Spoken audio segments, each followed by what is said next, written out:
مساء الخير، اخباركم؟ يا رب تكونوا بخير.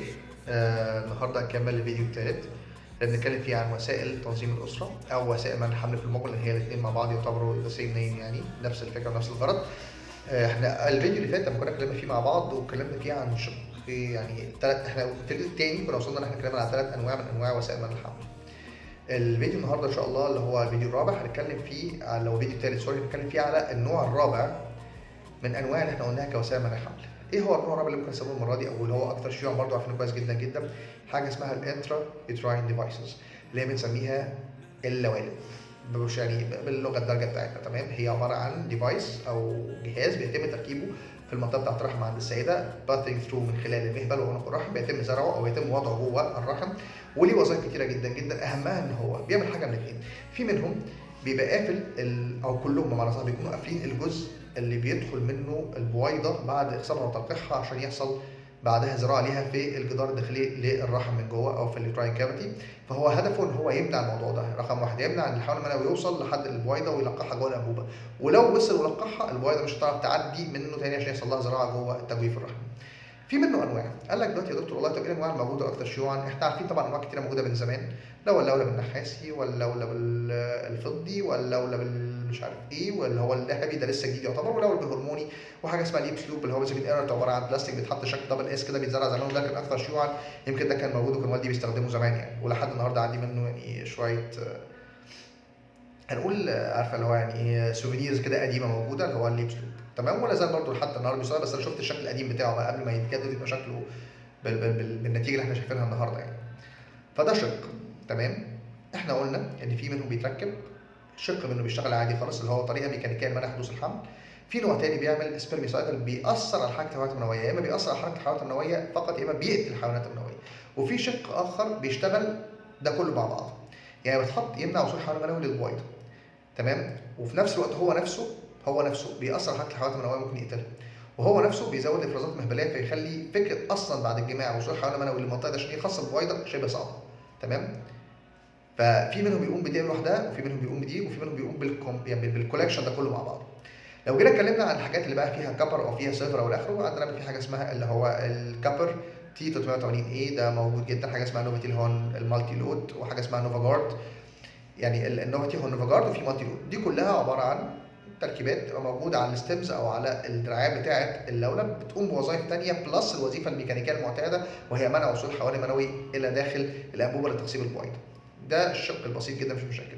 طب في نوع تاني موجود، وده برضو بقى موضه كتيره دلوقتي واستخداماته كويسه جدا جدا، وبصراحه بيكون ليه تاثير كويس قوي قوي للناس اللي عندها مشاكل نزيف، او الناس اللي عندها تجدد رحمي، او الناس اللي عندها مشاكل ليها علاقه بالتجويف الرحمي ما عدا الاورام الليفيه. تمام، وجود نتوءات وبوارز جوه التجويف، لكن لو عندها بس تجدد رحمي ديفيوز او عندها مشاكل ليها علاقه بنزيف مستمره والى اخره، بيكون اللون الهرموني ممتاز جدا جدا في الحالات اللي زي دي.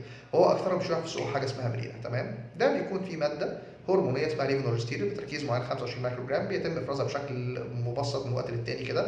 تمام، على مدار اليوم، على مدار ال 24 ساعه بتوع اليوم، بحيث ان هو يحافظ على تركيز الماده دي جوه التجويف الرحمي بشكل معين، وده تاثيرها لوكال، ودي ميزه كويسه. تمام، طيب دكتور دلوقتي المفروض اما اركب اللولب ده يقعد معايا قد ايه؟ يعني انا عايز اعرف، انا بسمع سنتين، وواحد تقول لي 4 وتقول لي 5. بصوا يا جماعه، اللوالب الانرت اللي مفيش منها اي مشاكل خالص، والقديمه المعتاده اللي هي عباره عن نحاس او فضي والى اخره، من 5 سنين ل 10 سنين. اللولب الهرموني بحد اقصى 5 سنوات، لان هو في الاخر سستين ريليز هرمون، في هرمون بيفرز منه بشكل معين بتدريج معين بوضع معين. بعد وقت معين الهرمون ده هيفضل ما هيخلص، هيبقى في الاخر بيقوم بوظيفه العاديه القديمه بتاعته، لو هي الشق الميكانيكي فقط لمنع حدوث اخصاب، لكن وظيفته الهرمونيه هتكون وقفت، ما عادش بيطلع، فهو اخره 5 سنوات. تمام كده؟ ده كده الموضوع بتاع استخدام اللوالب كوسائل منع حمل. طب يا دكتور انا النهارده لو واحده مريضه سكر استخدم ايه؟ قال لك الانترتراين ديفايس ده كويس جدا جدا ليكي، مش هستخدم هرمونيه. طب دكتور انا واحده لسه متجوزه جديد، استخدم وسائل منع الحمل الهرمونيه ولا استخدم اللولب؟ لا يا فندم، استخدم اللولب هيكون افضل لك. تمام. طب يا دكتور اصل مريض حقنه، اقول لك يا فندم ببساطه شديده، قلنا قبل كده كذا مره، التلاعب بالهرمونات بكميات كبيره وبالذات في اول فترات الجواز ممكن تاخر عمليه حدوث الحمل بتاعتك بعدين حتى لو وقفت الوسيله. طب يا دكتور انا النهارده عندي فايبرويدز او عندي عمل فيها وعندي ليومايومس، اركب لولب؟ لا هنا مش هينفع. تمام، هنضطر ناخد حاجه هرمونيه عشان نتحكم في حجم الورم اللي موجود، فيبقى كومبايند اورال كونترسبتيف بيلز اللي هي ثنائيه الهرمون كويسه، او وحدات الهرمون بدرجه معينه وعلى فتره معينه، ممكن توصل من 4 ل 6 شهور لحد مثلا عندك انتظام وحجم الورم اللي فيه ده. يعني اذا احنا الوسائل بنستخدمها بناء على حالتنا، يعني مريضه السكر ليها استعدادات معينه، المريضه اللي عندها لا قدر الله روماتويد ديزيز ليها طريقه معينه، وعندها مشاكل قلب ليها حاجه معينه، الناس مثلا كمان عندهم كارديوفاسكولار سيستم في مشاكل في القلب او الاخر من الكلام ده، او الناس اللي عندها مشاكل سيوله دي ممنوع تاخد هرمونات اصلا، فيكون انسب وسيله بالنسبه لها هي ايه؟ اللولب او الفسيولوجيكال ميثود اللي قلنا عليها لو دورتها منتظمه او هي عارفه تنظم دورتها، لان بيكون الناس اللي عندهم مشاكل فبقى عندهم مشاكل فيما يخص موضوع تخثر الدم، فرص تكوين الجلطات عندهم عاليه، وهرمون الاستروجين من الحاجات اللي بتزود الموضوع ده، فناخد بالنا من الحته دي كويس. فدي اديك عرفتي انا النهارده والله عندي مثلا مشاكل قلبيه، انا مش هينفع بالنسبه لي هرمونات، استخدم اللولب افضل لي. انا النهارده عندي اورام ليفيه، ده الدكتور احمد قال ورم ليفي كده مش هينفع يركب، لان وجود الورم الليفي كمان موجود في التجويف، فده هيأثر. لو ورم ليفي خارجي هو سبسيرس ماشي، لكن لو موجود في التجويف لا، ده كده في مشكله، فانا مش هينفع، فانا هضطر استخدم مكانه كذا عشان خاطر اصغر حجم الورم اللي موجود، يبقى انا بالنسبه لي الادويه الهرمونيه هتكون افضل لي. تمام. فمهم جدا تعرفي انت حالتك ايه وايه المناسب معاكي عشان تاخديه كوسيله علاج، حتى انت فاهمه لنفسك، بعيدا بقى انك هتروح تكشفي مع الدكتور هيقول لك الوضع ايه بالظبط. فده كده احنا اتكلمنا على الجزء بتاع الانترا يوتراين ديفايسز. الشق اللي بعد كده بقى وده الاكثر شيوعا في الدنيا كلها هو استخدام الهرمونات. قال لك الهرمونات اللي موجوده عندنا بتتقسم شقين. تمام. حاجه اسمها كومبايند اورال كونتراسيبتيف بيلز اللي هي الادويه اللي فيها ثنائيه الهرمون، وفي احاديه الهرمون. تمام. لو جينا اتكلمنا عن ثنائيه الهرمون، هي فكره ان فيها استروجين وبروجسترون، بتعمل نفس الوضع الطبيعي بتاع حاله مشابهه للحمل، ان انا بديها للست، بدي هرمونات من بره استروجين تزود سمك البطانه وتضعف موضوع او تساعد على موضوع التبويض عندها، او تحسن موضوع جلطه البيضات في الاول شويه عندها، او تزود سمك بتاع البطانه. بعد فتره معينه اللي هي تقريبا بتبقى مثلا 10 11 يوم، بتلاقي فيه بعدها الهرمون ده بدا يقل استروجين، بدا يقل البروجسترون في جرعات ثانيه بيبتدي يزيد اكتر. الهدف منه ايه؟ هو انه بيزود السيرفايكال ميوكس او بيزود الافرازات المهبليه، فيخلي حركه الحمل المنويه اصعب واتقل، فما توصلش تخصب البويضه. فبفضل ماشي عليه لمده 21 يوم، بوقف تنزل دوره 5 6 ايام او في رينج من 7 ايام، اليوم الرابع الخامس برجع اخدها تاني، وهكذا 21 يوم في 21 يوم في 21 يوم، وافضل ماشي عليه لحد مثلا عندي نظام الدوره كوسيله عاديه جدا جدا وممتازه كومبايند لمدى الحمل.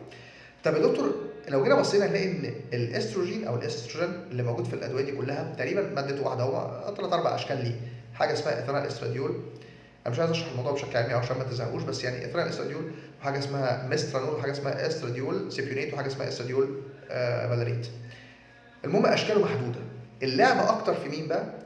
في الشق بتاع البروجستيرون، وده اللي احنا بنتكلم فيه. احنا لو جينا بصينا الادويه بتاعت الهرمونات ثنائيه الهرمون اللي منع الحمل، بيقول لك انها متقسمه جنريشنز، اجيال، الجيل الاول والثاني والثالث والرابع. اكثر شيوعا واستخداما النهارده هم الجيلين الثالث والرابع، اللي بينتمي ليهم مجموعه ادويه زي المارفيلون، زي الجينيرا، وطبعا الاسم ده يعني غني عن التعريف، وسيلست.